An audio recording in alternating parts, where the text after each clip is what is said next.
और भाई लोग कैसे हो आप सब लोग मेरे यार। तो जैसा कि पिछले एपिसोड में हम सभी लोगों ने देखा, युनसुक मिस बियोन के साथ एक मील के लिए गया था, जहां पर कि मिस बियोन ने युनसुक को रेड ड्रैगन गिल पर लेकर आया था। और लास्ट में जब वो वहां पर एक कुर्सी में बैठने वाला था, तभी कोई पीछे से उसको बोला था, मुझे नहीं लगता है कि ये तुम्हारा कुर्सी है। और वहां पर हमें एक एनर्जी ब्लास्ट भी दिखाया गया था। तो अब हमें इस एपिसोड की शुरुआत में दिखाया जाता है, युनसुक उस एनर्जी को महसूस करते हुए अपने मन में बोलता है, ये एनर्जी क्या ये वो खरुज बुढ़े जिन विवेक हैं। हमें वहाँ पर एक ओल्ड मैन को दिखाया जाता है जो कि बोलता है, मैंने जितना सोचा था तुम तो उससे भी ज्यादा यंगर हो, सच में तुम बहुत ही यंग हो। युनसुक उस ओल्ड मैन को देखने के बाद अपने मन में बोलता है, ये तो जिन विवेक नहीं है। और फिर उस ओल्ड मैन को बोलता है, आप कोरियन बोल सकते हैं। वो ओल्ड मैन बोलता है, कनेक्शन बनाने के लिए मुझे कई कंट्रियों में ट्रैवल करना पड़ता है, मुझे अपने आप को इंट्रोड्यूस करने दो, मैं यांग जियोन चियोन हूँ। हमें इस ओल्ड मैन के बारे में बताया जाता है, ये इलाइट 10 में से एक होता है जिसका रैंक 2 होता है और इसे शॉर्ट सैंड भी कहा जाता है। वैसे ये मिस बियोन का फादर भी है। युनसुक अपने मन में सोचते हुए बोलता है, ये पर्सन रेड ड्रैगन गिल का मास्टर है। फिर वो बोलता है, आपसे मिलकर अच्छा लगा, मेरा नाम ओ युनसुक है। मिस बियोन का फादर बोलता है, वैसे यंग मैन तुम काफी ज्यादा इंटरेस्टिंग हो, अगर बुरा ना मानो तो क्या मैं तुम्हारे बॉडी को थोड़ा चेक करूँ। ये बोलकर वो बहुत ही खतरनाक तरीके से अपने फायर को रिलीज करते हुए युनसुक की तरफ अपना हाथ बढ़ाने लगता है। लेकिन युनसुक बहुत ही शांत होकर उसे देखे जा रहा होता है, जो देखकर मिस बियोन का फादर भी थोड़ा हैरान हो जाता है। फिर युनसुक बोलता है, मुझे माफ कर देना, लेकिन मैं इसके लिए इनकार करता हूँ। मिस बियोन का फादर बोलता है, मैं समझ गया। और अपने मन में सोचते हुए बोलता है, उसने मेरे क्यूआई को रिफ्लेक्ट कर दिया जो मैंने उसको चेक करने के लिए भेजा था।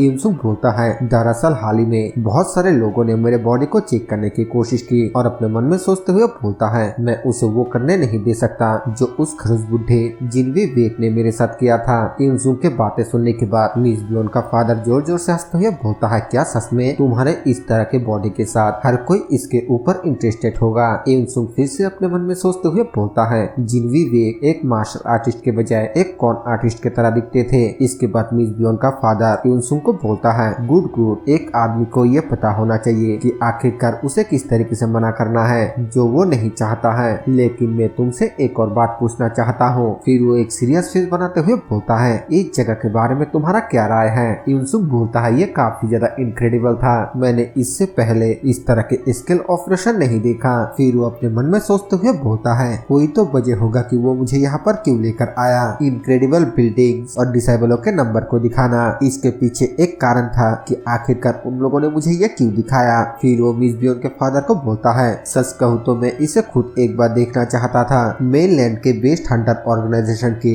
एक हेडक्वार्टर कैसा दिखता है। मिस बियोन के फादर पूछता है, हाँ तो तुम्हारा इस पर क्या राय था। युनसुक बोलता है, वेल अभी तक मैं इसे डिसाइड नहीं कर पाया। मिस बियोन के फादर बोलता है, तुम अभी तक इसे डिसाइड नहीं कर पाए, लेकिन आखिरकार ऐसा क्यों। युनसुक बोलता है, हंटरों की संख्या, इक्विपमेंट, बिल्डिंग, इन सभी के क्वालिटी बहुत ही हाई था। हालांकि मैं सिर्फ इतना ही सोचा था, आपको ज्यादातर हंटरों के कीवाई लेवल भी बाहर हो गया है जिनको भी मैंने देखा है, लेकिन हंटिंग के स्ट्रेटजी और बाकी के छोटे छोटे डिटेल ये सब कुछ मेरे होम कंट्री से बेहतर नहीं था। इस तरह मुझे ऐसा लगता है कि इसके अलावा यहाँ पर दिखाने के लिए और कुछ भी नहीं है कि मैंने चाइना में एक हंटर के तौर पर काम किया। युनसुक के मुंह से ये सब कुछ सुनने के बाद मिस बियोन के फादर एक सीरियस फेस बनाते हुए बोलता है, अच्छा मैं समझ गया, ये तुम्हारे उम्मीदों से कम था, कुछ ज्यादा ही सजा हुआ खाली बक्सा। हालांकि मैंने इसे एग्रेसिवली नहीं दिखाया, लेकिन यंग मैन तुम इसे डिनाई नहीं कर सकते हो। ये बोलते हुए वो अपने खतरनाक फायर ऑरा को रिलीज करने लगता है। और तभी वहाँ पर मिस बियोन आ जाती है और अपने पापा को इतना गुस्से में देखकर बोलती है, पिताजी। अपने बेटी को सामने देखकर वो तुरंत ही अपने आप को शांत कर लेता है और फिर जोर जोर से हंसते हुए युनसुक को बोलता है, सिर्फ एक खाली बक्सा।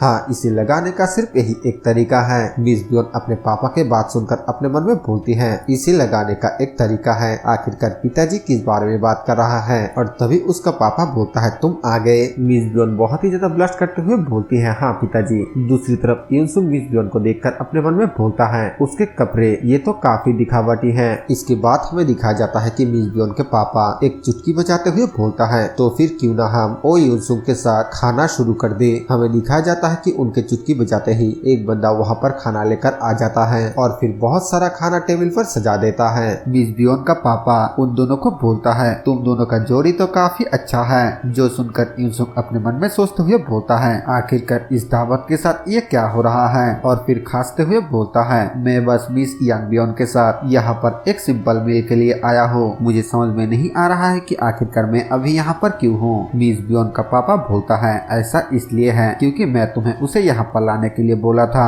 यूनसुक पूछता है आखिरकार ऐसा क्यों। मिस बियोन का पापा बोलता है उस बच्चे ने तुम्हें उसके साथ डेट के लिए रिक्वेस्ट किया है ना। मिस बियोन बोलती है मुझे माफ कर देना पिताजी, मैंने बस वही किया जो मुझे अच्छा लगा। मिस बियोन के पापा बोलता है तुम्हें कोई बहाना देने की जरूरत नहीं है, हालांकि कोइंसिडेंटली मैं भी यही सोच रहा था और यही वजह है कि मैंने उससे तुम्हें यहाँ पर लाने के लिए कहा था। यंग मैन, क्या तुम मेरा दामाद बनना चाहोगे। हमें दिखाया जाता है कि इस बात के बाद वहाँ पर थोड़ी देर के लिए सन्नाटा हो जाता है और मिस बियोन अपने मन में सोचते हुए बोलते हैं आखिरकार पिताजी ने अचानक ऐसा विषय क्यों उठाया। यूनसुक पूछता है आखिरकार अचानक ऐसा क्यों और मुझसे वो सवाल पूछने का वजह क्या है। मिस बियोन के पापा बोलता है मेरा मतलब वो नहीं था कि तुम उस बारे में गलत थे जो तुम थोड़ी देर पहले कहा था। यूनसुक बोलता है मैं कुछ समझा नहीं। मिस बियोन के पापा बोलता है चलो मैं तुम्हें ये सीधे तौर पर कहता हूँ और तुमसे एक सवाल पूछता हूँ। यंग मैन, आखिरकार तुम मुझे किस तरह के पर्सन समझते हो। यूनसुक बोलता है मुझे नहीं लगता है कि आप किसी भी तरीके से नॉर्मल है। मिस बियोन के पापा बोलता है हाँ मैं नॉर्मल नहीं हो और ये रेड ड्रैगन गेल के ऊपर भी लागू होता है। रेड ड्रैगन गेल का हेडक्वार्टर मेरे जैसे किसी अनफिटिंग के लिए क्या ये कुछ ज्यादा ही एक्स्ट्राऑर्डिनरी नहीं है। यूनसुक पूछता है आपका मतलब। वो बोलता है जब मैं तुम्हारे उम्र का था मैंने ये सपने में भी नहीं सोचा था कि हम इस तरह के लग्जरी में रहेंगे। एक मॉन्स्टर अचानक हमारे दुनिया में आ गया है और वो मॉन्स्टर इंसानों के ऊपर हमला कर रहा है। मैं एक पागल भैंस से ऐसा ही कुछ सुनने की उम्मीद करूंगा।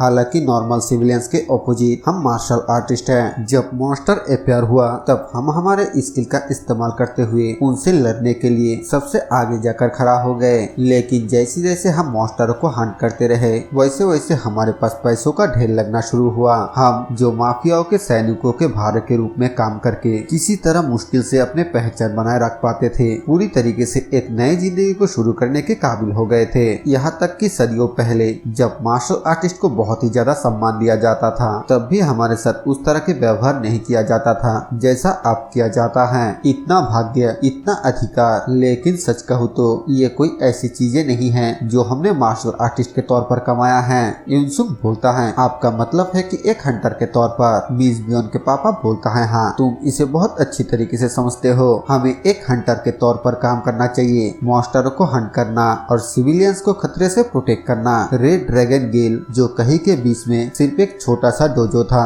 अब एक हंटर ग्रुप बन गया है जो ग्लोबली रिकॉग्नाइज है। लेकिन जब हम इतने जल्दी ग्रो हो गए हमने अपनी रियल आइडेंटिटी को खो दिए हैं। यूनसुक बोलता है रियल आइडेंटिटी। मिस बियोन का पापा बोलता है ताकतवर का राज। और इसी सीन के साथ ये एपिसोड यहीं पे खत्म हो जाता है। वीडियो पसंद आए तो वीडियो को लाइक कर देना, चैनल पे नया है तो सब्सक्राइब कर देना। मैं मिलूंगा आप सभी से एक और न्यू वीडियो के साथ, तब तक के लिए बाय बाय।